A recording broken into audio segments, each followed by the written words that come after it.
بسم اللہ الرحمن الرحیم۔ میٹھے میٹھے اسلامی بھائیوں، بعض نادان دینی کاموں کے لیے چندہ کرنا برا جانتے ہیں اور اس سے روکتے ہیں۔ یاد رکھیے، بلا وجہ اس کار خیر سے روکنے کی شرعاً ممانعت ہے۔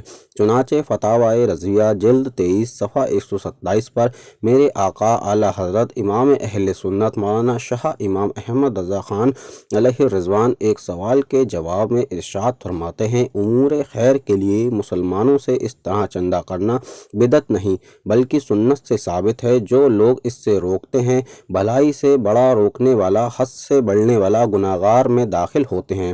حضرت سیدنا جریر رضی اللہ تعالی عنہ سے ہے، کچھ حضرات برہنہ پا برہنہ بدن صرف ایک کملی کفنی کی طرح چیر کے گلے میں ڈالے خدمت اقدس حضور پر نور سید عالم صلی اللہ تعالی علیہ وسلم میں حاضر ہوئے۔ حضور پر نور رحمت عالم صلی اللہ تعالی علیہ وسلم نے ان کی محتاجی یعنی غربت دیکھی، چہرہ انور کا رنگ بدل گیا۔ بلال رضی اللہ تعالی عنہ کو اذان کا حکم دیا، بعد نماز خطبہ فرمایا، بعد تلاوت آیت مبارکہ ارشاد کیا، کوئی شخص اپنی اشرفی سے صدقہ کرے، کوئی روپے سے، کوئی کپڑے سے، کوئی اپنے قلیل یعنی تھوڑے گیہوں سے، کوئی اپنے چھوارے سے، یہاں تک فرمایا اگرچہ آدھا چھوارا۔ اس ارشاد گرامی یعنی عطیات دینے کی ترغیب کو سن کر ایک انصاری رضی اللہ تعالیٰ عنہ روپیوں کا تھیلا اٹھا لائے، جس کے اٹھانے میں ان کے ہاتھ تھک گئے۔ پھر لوگ پے در پہ صدقات لانے لگے، یہاں تک کہ 2 انبار یعنی 2 ڈھیر کھانے اور کپڑے کے ہو گئے، یہاں تک کہ میں نے دیکھا کہ رسول اللہ صلی اللہ تعالی علیہ وسلم کا چہرہ انور خوشی کے باعث کندن یعنی خالص سونے کی طرح دمکنے لگا، اور ارشاد فرمایا، جو شخص اسلام میں کوئی اچھی راہ نکالے اس کے لیے اس کا ثواب ہے، اور اس کے بعد جتنے لوگ اس راہ پر عمل کریں گے سب کا ثواب اس اچھی راہ نکالنے والے کے لیے ہے، بغیر اس کے کہ ان کے عمل کم کرنے والوں کے ثواب میں کچھ کمی ہو۔ امیر المومنین حضرت سیدنا عثمان غنی رضی اللہ تعالی عنہ زبردست عاشق رسول بلکہ عشق مصطفیٰ کا عملی نمونہ تھے۔ اپنے اقوال و احوال میں محبوب رب ذوالجلال صلی اللہ تعالی علیہ وسلم کی سنتیں اور ادائیں خوب اپنایا کرتے تھے۔ چنانچہ ایک دن حضرت سیدنا عثمان غنی رضی اللہ تعالی عنہ نے مسجد کے دروازے پر بیٹھ کر بکری کی دستی کا گوشت منگوایا اور کھایا، اور بغیر تازہ وضو کی نماز ادا کی۔ پھر فرمایا کہ رسول اللہ صلی اللہ تعالی علیہ وسلم نے بھی اسی جگہ بیٹھ کر یہی کھایا تھا اور اسی طرح کیا تھا۔ حضرت سیدنا عثمان غنی رضی اللہ تعالی عنہ نے ایک بار وضو کرتے ہوئے مسکرانے لگے۔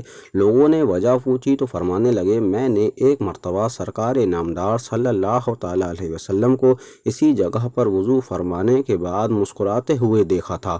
وضو کر کے خندے ہوئے شاہ عثمان جواب سوال مخاطب دیا، پھر کہا، کیوں تبسم بھلا کر رہا ہوں، کسی کی ادا کو ادا کر رہا ہوں صلی اللہ تعالی علیہ وسلم۔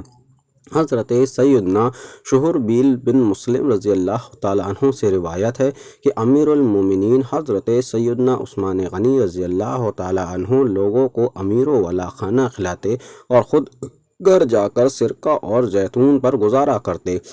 امیر المومنین حضرت سیدنا عثمان غنی رضی اللہ تعالی عنہ نے فرمایا، جس ہاتھ سے میں نے رسول اللہ صلی اللہ تعالی علیہ وسلم کے دست مبارک پر بیعت کی، وہ یعنی سیدھا ہاتھ پھر میں نے کبھی بھی اپنی شرمگاہ پر نہیں لگایا۔ حضرت سیدنا عثمان غنی رضی اللہ تعالی عنہ نے فرمایا، اللہ عز و جل کی قسم، میں نے نہ تو زمانہ جاہلیت میں کبھی بدکاری کی اور نہ ہی اسلام قبول کرنے کے بعد۔ حضرت سیدنا حسن بصری علیہ رضوان نے امیر المومنین حضرت سیدنا عثمان غنی رضی اللہ تعالی عنہ کی شرم و حیا کی شدت بیان کرتے ہوئے فرمایا، اگر آپ رضی اللہ تعالی عنہ کسی کمرے میں ہوں اور اس کا دروازہ بھی بند ہو تب بھی نہانے کے لیے کپڑے نہ اتارتے اور حیا کی وجہ سے کمر سیدھی نہ کرتے تھے، ہمیشہ روزے رکھا کرتے تھے۔ امیر المومنین حضرت سیدنا عثمان غنی رضی اللہ تعالی عنہ ہمیشہ نفلی روزے رکھتے اور رات کی ابتدائی حصے میں آرام فرما کر بقیہ رات قیام یعنی عبادت کرتے تھے۔ آپ رضی اللہ تعالی عنہ کی تواضع یعنی عاجزی کا یہ حال تھا کہ رات کو تہجد کے لیے اٹھتے اور کوئی بیدار نہ ہوا ہوتا تو خود ہی وضو کا سامان کر لیتے اور کسی کسی کو جگا کر اس کی نیند میں خلل انداز نہ ہوتے۔ چنانچہ امیر المومنین حضرت سیدنا عثمان غنی رضی اللہ تعالیٰ عنہ جب رات تہجد کے لیے اٹھتے تو وضو کا پانی خود لے لیتے تھے۔ عرض کی گئی آپ رضی اللہ تعالیٰ عنہ کیوں زحمت اٹھاتے ہیں، خادم کو حکم فرما دیا کریں۔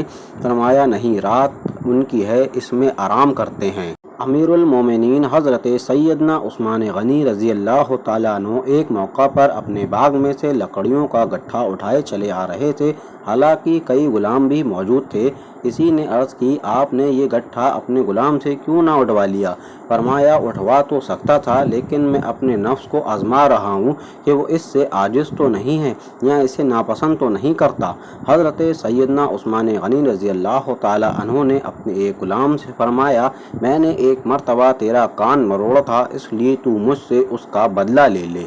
حضرت سیدنا عثمان غنی رضی اللہ تعالیٰ عنہ نے فرمایا اگر مجھے جنت و دوزخ کے درمیان کھڑا کیا جائے لیکن مجھے یہ نہ پتہ ہو کہ مجھے کس طرف جانے کا حکم ہوگا تو میں یہ پسند کروں گا کہ راکھ ہو جاؤں اس سے پہلے کہ مجھے کسی طرف جانے کا حکم دیا جائے۔ قطعی جنتی ہونے کے باوجود آپ نے خوف خدا سے ملغوب ہو کر یہ فرمایا۔ اس ارشاد میں اللہ تعالیٰ کی خفیہ تدبیر سے خوف کا اظہار ہے کہ کہیں ایسا نہ ہو کہ مجھے جنت کے بجائے جہنم میں جانے کا حکم دے دیا جائے، لہٰذا عذاب دوزخ کے ڈر سے سبب راکھ ہو جانے کی پسند کا اظہار فرمایا۔ کاش ایسا ہو جاتا، خاک بن کے طیبہ کی مصطفیٰ کے قدموں سے میں لپٹ گیا ہوتا۔ حضرت سیدنا عثمان ابن عفان رضی اللہ تعالیٰ عنہ فرماتے ہیں دنیا کی فکر دل میں اندھیرا جبکہ آخرت کی فکر نور پیدا کرتی ہے۔ میٹھے میٹھے اسلامی بھائیوں، مکی مدنی کے سلطان رحمت عالمین محبوب رحمان صلی اللہ تعالیٰ علیہ وسلم جامع القرآن حضرت سیدنا عثمان ابن عفان رضی اللہ تعالیٰ عنہ پر بے حد و بے انتہا مہربان تھے۔ اس ضمن میں ایک واقعہ ملاحظہ فرمائیے۔ چنانچہ حضرت سیدنا عبداللہ بن سلام رضی اللہ تعالیٰ عنہ فرماتے ہیں کہ جن دنوں باغیوں نے حضرت سیدنا عثمان رضی اللہ تعالیٰ عنہ کے مکان رفیع الشان کا محاصرہ کیا ہوا تھا، ان کے گھر میں پانی کی ایک بوند تک نہیں جانے دی جا رہی تھی اور حضرت سیدنا عثمان غنی رضی اللہ تعالیٰ عنہ پیاس کی شدت سے تڑپتے رہتے تھے۔ میں ملاقات کے لیے حاضر ہوا تو آپ رضی اللہ تعالیٰ عنہ اس دن روزدار تھے۔ مجھ کو دیکھ کر فرمایا اے عبداللہ بن سلام رضی اللہ تعالیٰ عنہ، میں نے آج رات تاجدار دو جہان رحمت للعالمین مدینے کے سلطان صلی اللہ تعالیٰ علیہ وسلم کو اس روشن دان میں دیکھا ہے۔ سلطان زمانہ رسول یگانہ صلی اللہ تعالیٰ علیہ وسلم نے انتہائی مشفقانہ لہجے میں ارشاد فرمایا اے عثمان رضی اللہ تعالیٰ عنہ، ان لوگوں نے پانی بند کر کے تمہیں پیاس سے باقرار کر دیا ہے۔ میں نے عرض کی جی ہاں، تو آپ نے فوراً ہی ایک ڈولا میری طرف لٹکا دیا جو پانی سے بھرا ہوا تھا۔ میں اس سے سیراب ہوا اور اب اس وقت بھی اس پانی کی ٹھنڈک اپنی دونوں چھاتیوں اور دونوں کندھوں کے درمیان محسوس کر رہا ہوں۔ پھر حضور اکرم نور مجسم شاہ بنی آدم شوفِ امم سراپا جود و کرم صلی اللہ تعالیٰ علیہ وسلم نے مجھ سے فرمایا یعنی اگر تمہاری خواہش ہو تو ان لوگوں کے مقابلے میں تمہاری امداد کروں اور اگر تم چاہتے ہو تو ہمارے پاس آ کر روزہ اختیار کرو۔ میں نے عرض کی یا رسول اللہ صلی اللہ تعالیٰ علیہ وسلم، آپ صلی اللہ تعالیٰ علیہ وسلم کے دربار پن انوار میں حاضر ہو کر روزہ اختیار کرنا مجھے زیادہ عزیز ہے۔ حضرت سیدنا عبداللہ بن سلام رضی اللہ تعالیٰ عنہ فرماتے ہیں کہ میں اس کے بعد رخصت ہو کر چلا آیا اور اسی روز باغیوں نے آپ رضی اللہ تعالیٰ عنہ کو شہید کر دیا۔ حضرت علامہ جلال الدین سیوطی علیہ رحمت الرضوان نقل کرتے ہیں کہ حضرت علامہ ابن بطیش رحمۃ اللہ علیہ متوفہ 655 ہجری اس سے یہی سمجھتے ہیں کہ سرکار صلی اللہ تعالیٰ علیہ وسلم کے دیدار والا یہ واقعہ خواب میں نہیں بلکہ بیداری کی حالت میں پیش آیا۔ کئی دن تک رہے محصور، ان پر بند تھا پانی، شہادت حضرت عثمان کی بے شک ہے لاسانی۔ بہت جلد انشاءاللہ آپ کو اس کا پارٹ 3 سننے کو ملے گا۔ آپ سب سے گزارش ہے کہ ویڈیو کو لائک و شیئر کر دیں۔ اللہ ہم سب کے درجات بلند فرمائے، آمین۔